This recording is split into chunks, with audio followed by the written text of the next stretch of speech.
Hi folks, welcome back to the Carver's Woodshop. I'm going to go over a few things that I've repeated in the past, but I get so many new people asking me questions, some basic questions, and I'm going to go over some of that. If you missed it, this is a good video to watch to get up to speed. One of the big questions I get, a lot of questions, is what is the spray solution I use to spray these to make the wood softer when I carve? Well, what I use is 50% water, 50% rubbing alcohol, so half water, half rubbing alcohol, and the alcohol that I use is the 70% strength, not the 50 and not the 91. Why? This is the way it was taught to me, and this is what I've been using, and it's worked out pretty well. You can buy this at any Walmart. What I do is I put it in a spray bottle. This is an old hair spray bottle that I had some time ago, and it works out really well because it gives off a real fine mist, and it's a larger container.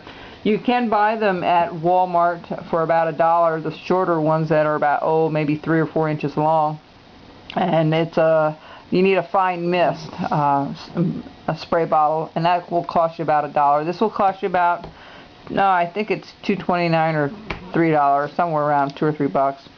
And then you can mix a bunch of it and spray your pieces a little bit, and then go ahead and carve. Now, I've cautioned people, and I will continue to caution people, if you overdo it, what can happen is that it will check on you, meaning it will have these little hairline cracks. If you go to my chipmunk series a couple of years ago, I actually did that. I thought, I'll put it in a bag, keep it nice and soft, keep it all wet, and it will be easier to carve. It cuts like butter, but the next day when I took it out of the bag and I let it dry, it checked everywhere. There were like 10 or 15 checks, and I teach on that video how to fix that. So if you happen to do this and it does check on you or crack on you, then you can, there's always a remedy for fixing it. But one of the things I wanted to share with you was I have a new way of dipping these, and so far so good. Now this is in the experiment stage, but some of you might want to try it and see how it goes. What I've been doing is, I've been doing all these pickles, the Christmas pickles. Again, somebody asked me what a Christmas pickle is. It's something that they put in the tree, and let's see if I have a finished one here. I do. These are the Christmas pickles I'm doing. I sold a lot of these at the Hay Creek Festival and Hay Creek Apple Fest last year. And what it is, it's just a little thing to hang that looks like a pickle, and they hide it in a green tree, and the first child to find it gets an extra gift. My great nieces, they just kind of hide it and see if they can find each other's pickle. They each got one, and they've been doing it for a couple of years. They're just hiding it in a tree for something fun to do, and they were telling me stories about that when they were here. So I had a lot of pickles I wanted to do, and one way of doing these pickles a lot quicker is to spray them up and then cut them out. And I am trying to get a lot of stuff done before. As you can see, I've been carving up a storm since the last couple months, and one of the things I've been doing are these pickles, and I can do a bunch of them in a day if I really stick at it and really put my time at it.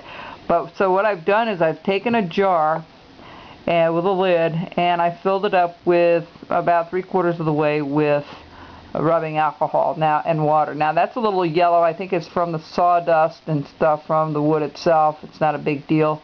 But what I do is I throw 3 or 4 in here, and I kind of splash it around, and then I take them out and I put them on a little tray, let them dry out a little bit, and continue to soak it up in the tray. There's nothing in the tray. It's just someplace to put them that you don't put them wet on the table. And then you wait a little bit, and then they'll have that wet feel to it, and it doesn't go all the way through. Your end caps are the ones that soak up most of the water. So when you go to carve this, it cuts like butter for the most part. And like I said, if you leave it in there long enough, yeah, you can soak up the whole thing. And they might check on you. Okay, this is still experimental. So what I'm telling you is you take your own risk when you try this. But so far, it's worked out pretty good. In fact, I put these 3 in the solution completely, and you can see the darkness. This one's starting to dry a little bit. So what I do is I just put it back in there and I shake it around, and I turn it upside down, right side up, and then get it that it's all nice and damp. And you can tell it's kind of drying all over at the same rate, more on the side, but you can see at the top and the bottom it's darker. That's where it gets soaked up the most. So I don't know the reason why they're not checking now. I was doing some experimentation. I thought I'm going to try this on a few and see how it goes. I did have one that checked on me, but it was sprayed on, wasn't just dipped. But it's another avenue you may want to experiment with and try. So far I've had pretty good luck with it. I've started a little new series here with the coal. Some of you saw the picture of that on Facebook. That was recommended to me by my niece, great niece. They were looking at my Santas, and I said, well, he's holding, a wreath and a gift box and a candy cane, or just their hands in their pocket.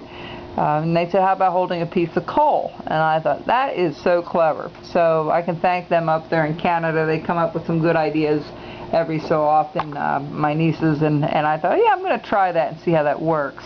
And it turned out really well. I wasn't sure how to make the coal piece, but that's what it looks like. And I'm eager to really get these done to see what they look like when they get painted. I will paint someday. I may spend weeks at it, but a few nights at it, which I will. I'll probably do 5 or 6 at a time and mix all my paints that I need so I can do it at one time. And then if I need to stop, I can stop for a while. But I just wanted to share about the jar and dipping these. It's been so much easier to carve these things. And my wood isn't hard to start with, but if you really get a hard piece or a piece laying around that's a little harder than you like, you may want to try this avenue. Okay, folks, so I'm going to go back to carving 5 or 6 pickles today. I can usually, when I'm really quick at it, I can do at least 5, maybe an hour if I get going with it. So, or less. I don't know. But it's been fun. I've enjoyed doing this. I'm trying to get geared up because you can't make this much stuff starting in October. Unless you're sitting at it day and night working at it, it's just not even possible. So, some of you have seen my spiral Santas. That was my last video. We've done all different sizes and shapes. The cones, folks, are so much fun. I can't tell you the different amount of things I can do with a cone blank. It's so versatile, and you can make them any size you want as long as the bottom is square and the top is at the same, it tapers up to the top somehow. You can make it as skinny as you want or as short and stubby as you want. It's all done from the corner, which is an easy way of doing it, and it's been a great delight for me to be able to sit here night after night working on this stuff. We do have some classes coming up. They're on my Facebook page. If you're interested, you can always email me for a list. And keep carving, folks, and we'll keep at it. Take care.